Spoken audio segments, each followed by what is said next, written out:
کسی شخص نے منت مانی کہ میرا فلاں کام ہو گیا تو میں اپنی فلاں شادی شدہ بیٹی کو حج کرواؤں گا۔ اب اس کا وہ کام ہو گیا،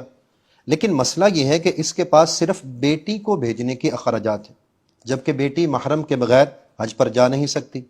اور محرم کے اخراجات اس کے پاس موجود نہیں۔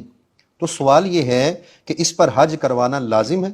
اور جب بیٹی کے ساتھ محرم کے اخراجات موجود نہیں تو بیٹی کے علاوہ کسی اور کو حج پر بھیج سکتا ہے؟ حج کروانے کی جب منت مانی جائے اور وہ کام ہو جائے، یعنی منت یہ مانی گئی کہ جی فلاں کام ہو جائے تو میں حج کرواؤں گا، فلاں بیٹی کو حج کرواؤں گا یا فلاں شخص کو حج کرواؤں گا،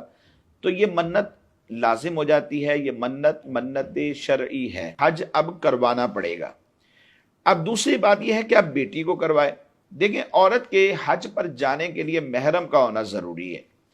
تو اس کے لیے محرم بھیجنا ساتھ منت ماننے والے کا یہ ضروری نہیں، اور عورت اکیلی جو ہے وہ حج کے لیے جا نہیں سکے گی۔ تو اس صورت میں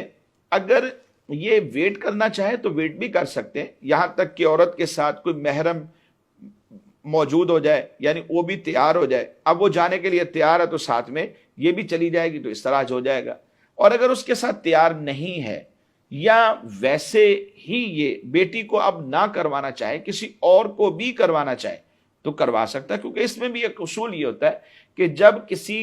جگہ یا فرد یا درہم یا دنانیر وغیرہ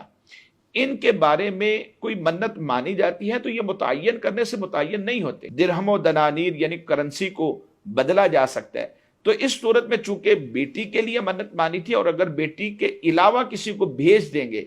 اپنے کسی بھائی کو یا کسی اور بیٹی کو جو اس کے ساتھ محرم بھی تیار ہے، یا اپنے کسی بھائی کو بھیج دیں گے، تو ان کے بھیجنے پر بھی یہ منت پوری ہو جائے گی اور یہ شرعاً جائز ہے۔